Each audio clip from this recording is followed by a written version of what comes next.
दोस्तों बहुत बहुत स्वागत है ਤੁਹਾਡਾ ਸਾਰਿਆਂ ਦਾ ਗਿਲਜ ਮੈਂਟੋਰ ਦੇ ਆਫੀਸ਼ੀਅਲ ਈ ਲਰਨਿੰਗ ਪਲੇਟਫਾਰਮ ਤੇ। ਮੈਂ ਉਮੀਦ ਕਰ ਰਿਹਾ ਤੁਸੀਂ ਜਿੱਥੇ ਵੀ ਹੋਵੋਗੇ ਠੀਕ ਠਾਕ ਹੋਵੋਗੇ। ਰਿਕਰੂਟਮੈਂਟ ਦੇ ਸੰਬੰਧ ਵਿੱਚ ਮੈਂ ਡਾਇਰੈਕਟ ਸਿੱਧੇ ਤੁਹਾਡੇ ਲਈ ਇੱਕ ਭਰਤੀ ਦੀ ਖਬਰ ਲੈ ਕੇ ਆਇਆ ਤਾਂ ਕਿ ਬਹੁਤ ਸਾਰੇ ਸਟੂਡੈਂਟਸ ਇੰਤਜ਼ਾਰ ਕਰਦੇ ਨੇ ਕਿ ਕੋਈ ਰਿਕਰੂਟਮੈਂਟ ਦੀ ਅਪਡੇਟ ਆਵੇ। ਤਾਂ ਪਿਆਰੇ ਬੱਚੋ ਬਹੁਤ ਹੀ जानदार बड़ी शानदार एक मैं भर्ती की खबर लेके आया। PNB बैंक दियाँ काफ़ी ऑफिसर ग्रेड दियाँ अच्छियां पोस्टां हैं। सारी जानकारी डिटेल वाइज आप साझी करांगे। जो भी इंटरस्टेड कैंडीडेट होए तुसीं आराम नाल फॉर्म भर सकते हो। कल तो फॉर्म की डेट शुरू होएगी, 29 तरीक तक फॉर्म की डेट रहेगी, यानी कुल मिला के थोड़े को 20 डेज फॉर्म दे रहेंगे। ठीक है, एग्जाम की गल है तो अक्तूबर नवंबर में प्रीक्षा का जिक्र किया गया है। इन्होंने कहा कि जिन्ने भी थोड़े फॉर्म होंगे लगभग ध्यान रखन कि वह ऑनलाइन एप्लीकेशन ही भर सकते हैं। सब तो पहला मैनेजर रिस्क है, दूसरा मैनेजर क्रेडिट है। पहले गल तो मैनेजर रिस्क दियाँ टोटल 160 पोस्टां ने, मैनेजर क्रेडिट दियाँ 200 पोस्टां ने। फिर उस तो बाद मैनेजर नैक्सट है जो कि अपने को इन्होंने MMGS2 दे रखा वा, ग्रेड स्केल दे रखा कि मतलब ग्रेड 2 होएगा ऑफिसर। 30 पोस्टां ने, लॉ दियाँ तकरीबन 25 पोस्टां ने और आर्कीटैक्ट दियाँ 2 पोस्टां ने। मैनेजर सिविल दियाँ टोटल 8 पोस्टां ने, इकोनॉमिक दियाँ तकरीबन 10 पोस्टां ने, मैनेजर HR दियाँ तकरीबन 10 पोस्टां ने और सीनियर मैनेजर रिस्क दियाँ टोटल 40 पोस्टां ने और सीनियर मैनेजर क्रेडिट दियाँ टोटल 50 पोस्टां ने। इस तरीके नाल कुल मिला के यह पोस्टां 535 असामियां बनदियां है। जिक्र रखो कि ये इन्होंने डिटेल ऑफ रिजर्वेशन दे रखे है क्योंकि थोड़ा पता होएगा कि EWS की वजह नाल थोड़ियां पोस्टां अड हो जांदियां। तो तुसीं देख सकते हो टोटल 81 पोस्टां SC दियां रहणगियां और 41 पोस्टां ST दियां रहणगियां, 145 OBS माफ़ करना OBC एंड EWS दियां 53 पोस्टां, जनरल दियां 215 पोस्टां, PWD दे कैंडीडेट्स ने उन्हां दियां पोस्टां भी इत्थे जिक्र किया गया है। सो दैट नैक्सट आप पॉइंट ध्यान रखते हैं किहड़ा चीज़ां दे रखियां। सब तो पहला एलिजिबिलिटी की गल करते हैं तो एलिजिबिलिटी के इन्होंने अलग अलग क्वालिफिकेशन है। मैनेजर के भी मैनेजर रिस्क के तकरीबन 25 तो लैके 35 साल तक की उम्र है और as per the rule regulation governments of India के मुताबिक जो भी उम्र छूट होंगी वो एज पर सेम रहेगी। Bachelor degree, master in maths, statistics और उस तो अलावा इकोनॉमिक्स या FRM या PRM या जो भी क्वालिफिकेशन है वो कैंडीडेट फॉर्म भर सकते हैं।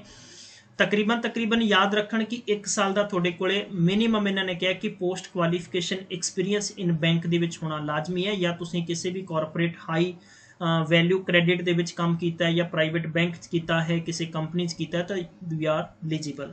डिजायरेबल इन्होंने रखा है कि certificate examination in the risk of financial service होना IIBF जरूरी है क्योंकि ऑफिसर ग्रेड की पोस्ट है तो यू थोड़े को एक्सट्रा क्वालिफिकेशन भी जरूरी है।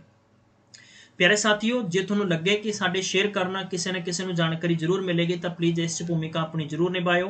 अदरवाइज ये सैशन इस तरीके नाल कंटिन्यू आपां रखते चलांगे। नैक्सट है मैनेजर क्रेडिट है, 25 तो लैके 35 साल तक की उम्र है। सेम क्वालिफिकेशन रहेगी बट ये फाइनेंस का ज़्यादा सिस्टम रहेगा।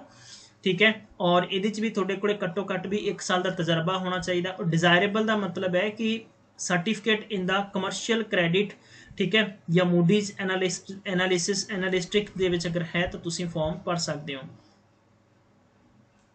मैनेजर दी उस तो बाद पोस्ट है 25 तो लैके 35 साल तक की उम्र है। MBA या फाइनेंस इक्विवेलेंट किसी भी रिकॉग्नाइज इंस्टीट्यूट या यूनिवर्सिटी तो की है तो यू आर डिजायरेबल एलिजिबल हो।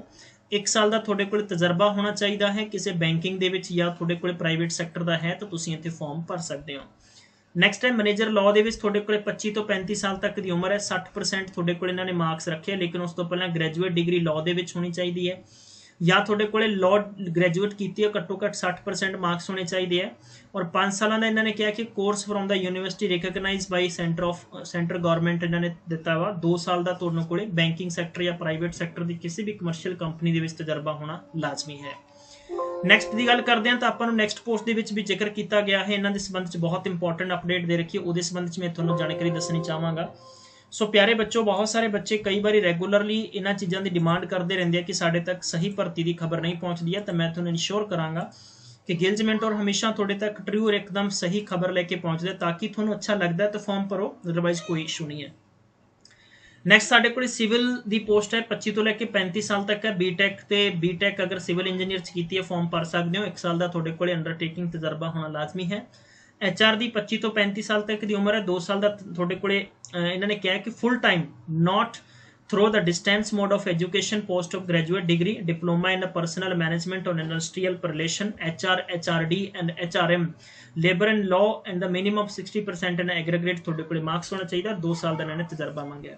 ਠੀਕ ਹੈ, ਇਹ ਤੁਸੀਂ ਫਾਰਮ ਭਰ ਸਕਦੇ ਹੋ। ਇਕੋਨਮੀ ਦੇ ਸੰਬੰਧ ਚ ਤੁਹਾਡੇ ਕੋਲੇ ਡਾਇਰੈਕਟ ਇਹਨਾਂ ਨੇ ਇਕੋਨਮੀ ਮੰਗ ਲਈ ਗਈ ਹੈ, ਤਾਂ ਤੁਸੀਂ ਜੋ ਵੀ ਸਟੂਡੈਂਟਸ ਨੇ ਇਕੋਨਮੀ ਕੀਤੀ ਹੋਈ ਆਪਣੀ ਪੋਸਟ ਗ੍ਰੈਜੂਏਸ਼ਨ ਚ, ਠੀਕ ਹੈ, ਪੋਸਟ ਯਾਨੀ ਮਾਸਟਰ ਡਿਗਰੀ ਚ, ਤਾਂ ਫਾਰਮ ਭਰ ਸਕਦਾ ਹੈ। ਇਸ ਤੋਂ ਬਾਅਦ ਸੀਨੀਅਰ ਰਿਸਕ ਆਫਿਸਰ ਦੀ ਗੱਲ ਕਰਦੇ ਹਾਂ, ਮੈਨੇਜਰ ਦੀ ਗੱਲ ਕਰਦੇ ਹਾਂ, ਤਾਂ 25 ਤੋਂ ਲੈ ਕੇ 37 ਸਾਲ ਤੱਕ ਯਾਨੀ 2 ਸਾਲ ਉਮਰ ਹੋਰ ਵੱਧ ਗਈ ਹੈ।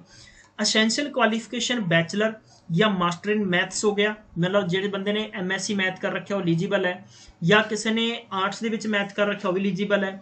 ਸਟੈਟਿਸਟਿਕਸ ਹੋਣਾ ਜ਼ਰੂਰੀ ਹੈ, ਇਕੋਨੋਮਿਕਸ ਹੋਣਾ ਜ਼ਰੂਰੀ ਹੈ।